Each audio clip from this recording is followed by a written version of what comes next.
When we think about the effects of nuclear war, we likely think of the land, the scorched earth, black trees and charred streets, but the ocean is just as susceptible to radiation and nuclear waste as any other place, leading to adverse effects and questionable creatures such as the Mirelurk.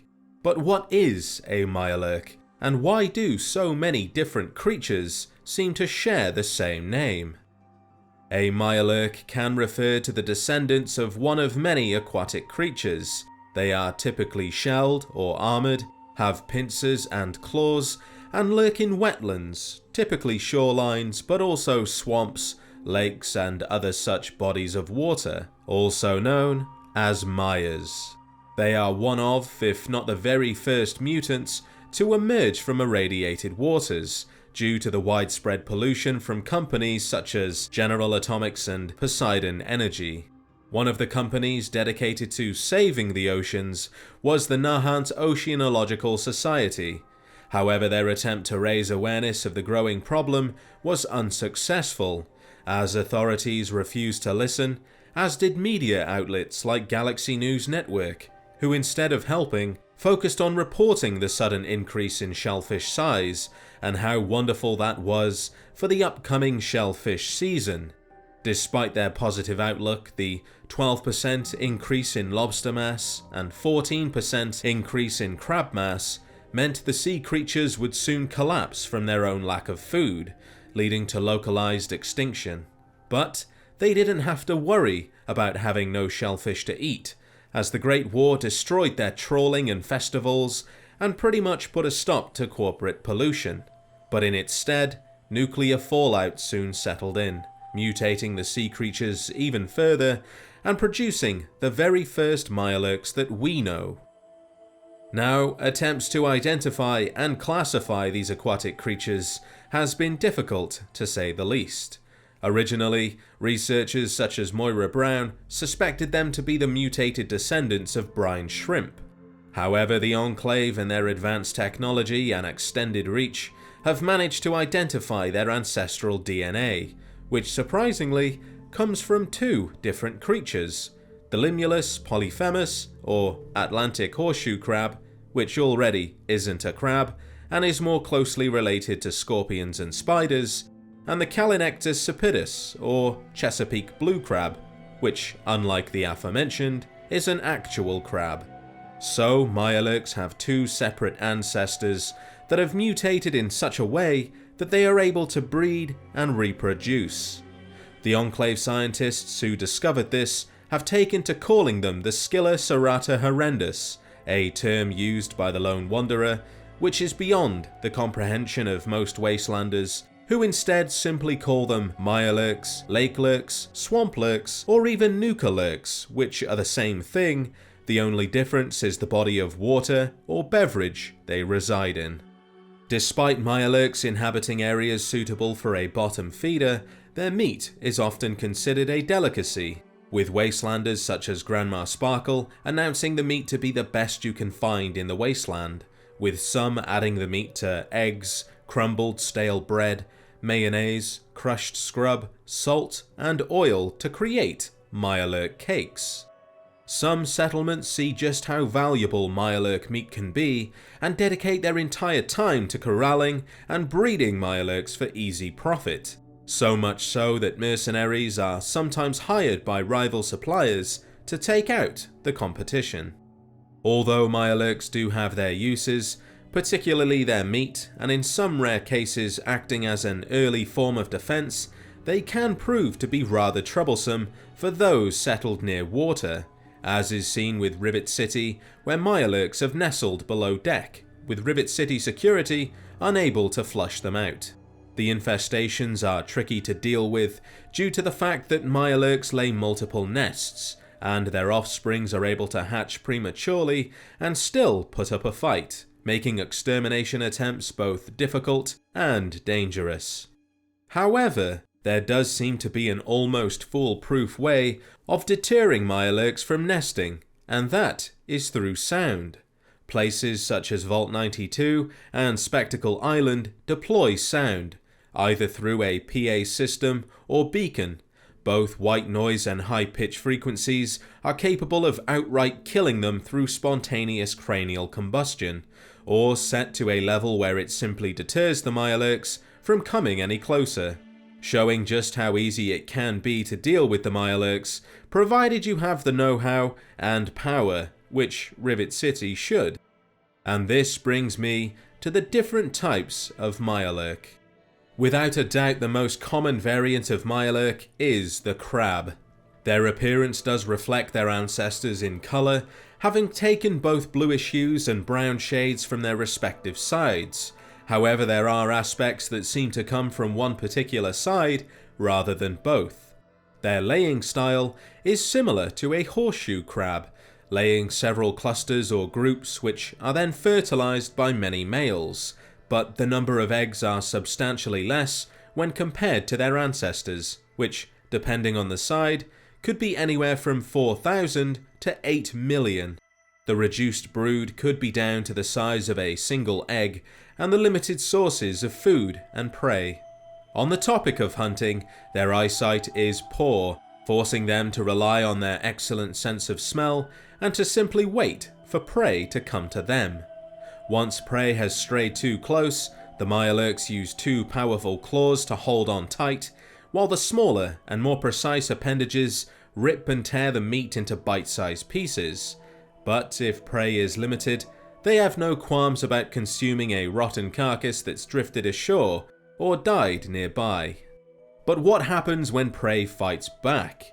Well, the chitinous shell provides a significant amount of resistance, with their only major weakness being the face, which is both exposed but also difficult to hit, and once struck, they will actively try to shield themselves, either with their large claws or by ducking down entirely. While discussing crabs, the Mirelurk queen is what appears to be a combination of a crab and a lobster, which does sound bizarre, but after learning of the crab Mirelurk, which has two separate ancestors who shouldn't be able to breed, anything is possible. Despite the title, they in no way represent a queen crab. Instead, they remain at the nest to watch over the rest of the clutch as a guardian of sorts. The Mirelurk hunter, not to be confused with the other Mirelurk hunter, is the mutated version of a lobster. Their overall shape is still the same, only far larger. They have giant claws, but lack the same level of protection as the crab Mirelurk, making them much easier to take down. Their main form of attack is the aforementioned claws, but they do have the ability to spit corrosive acid. The fun thing about this is lobsters actually urinate from their faces through a small opening and are known to urinate in the faces of other lobsters during conflict, so there is a good chance that the acid that they spit is in fact corrosive urine. With that said, we find ourselves with the Mirelurk Kings, which come in one of two forms. But first let's focus on the snapping turtle. The snapping turtle has evolved to no longer hide away in a protective shell, their neck is no longer extendable, and to make evolution even stranger, they now walk on two legs, closely resembling the creature from the Black Lagoon, the Swamplurk Queen in particular, with their mossy exterior and glowing yellow eyes. For some reason, the snapping turtle has evolved to use a powerful sonic attack. Snapping turtles do hiss when threatened, so maybe this is some alternate version of that. Even weirder, the queens can now spit acid. However, this time, it's spit and nothing more. Regardless of the king's location, either ocean, swamp or lake, the mutated snapping turtle has a symbiotic relationship with other Mirelurks, but the reason behind it is never mentioned. It isn't unusual to see relationships such as these out in the wild, but usually one creature benefits from the other. An example of this is a crocodile allowing a plover to pick the meat from between their teeth. This gives the plover a free meal and reduces the crocodile's chances of getting an infection, and by the end, both parties are better off. So there must be a reason for this relationship. Or so I first thought. But it is much more likely that the king is simply controlling the Mirelurks through fear. We know they are highly sensitive to white noise and high-pitched frequencies, so it is possible that the king is using their sonic attack to control them. But what do you think? Are the kings ruling through fear, or is there a more peaceful and beneficial relationship going on? Once again, we have another Mirelurk king, which act exactly the same as the snapping turtle, but this time their appearance is significantly different. Their skin secretes a moisturizing slime, they have more pronounced fins, which are bright and colourful, they hunker down on 4 legs, and have a tail, suggesting a different ancestor. One of the developers, Jonah Loeb, stated that although the Mirelurk king appears human in shape, it has evolved in non-sapient ways. Its upper and lower fins have developed joints and claws capable of flexion. Much like the other kings they share their name with, they too have no evolutionary connection with the other crab-based Mirelurks, of which they have evolved to dominate and perhaps control, either through fear, using their sonic attack, or through a mutual relationship. Skulking on all fours in a frog-like manner, which in no way reflects their evolution, as their design was originally intended to stand proud, walking among the other Mirelurks with their chest held high. However, the animators decided against that, and settled for something more froggish, although I don't think they came from frogs, mainly because salt water dehydrates most frogs to the point of death. Their spawn cannot survive in salt water. We see other frogs throughout the series which are nothing like these kings, and we know their fins have mutated to sustain quadrupedal locomotion, suggesting their ancestor is more than likely to be a fish. Although that fish is unknown, I like to think they have mutated from mudskippers, which do have a similar appearance, can spend a limited amount of time on land, their fins are capable of walking, climbing, and even leaping up to 2 feet. They're known to eat crabs, they even gape at one another, which could have become the sonic attack that we see, and to top things off, mudskippers breathe through their skin, which they like to keep wet, which could explain the secretion of slime. Now, a single tail mutating into 2 separate legs, capable of walking, does seem unlikely, but once again, it wouldn't be the strangest thing to happen, and it does appear to have happened elsewhere.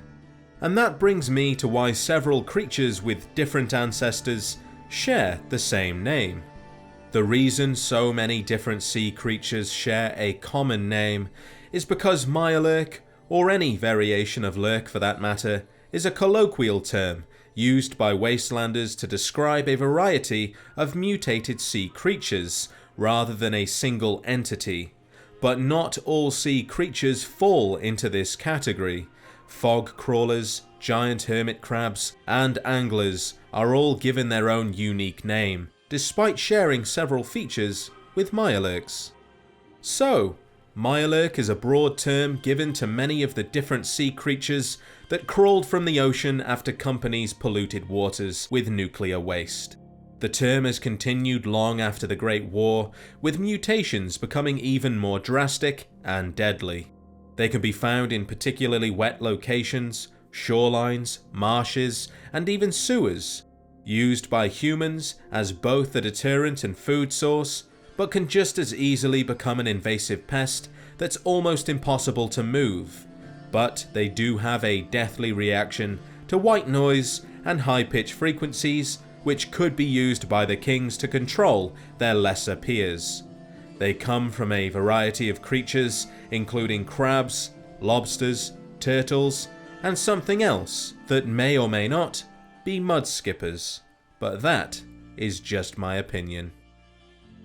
Be sure to show your support by liking the video and subscribing if you haven't already for more Fallout content. If there's anything you would like to see in a later video, leave a comment and I'll see what I can do. With that said, thank you, as always, for watching, and I'll see you in the next adventure.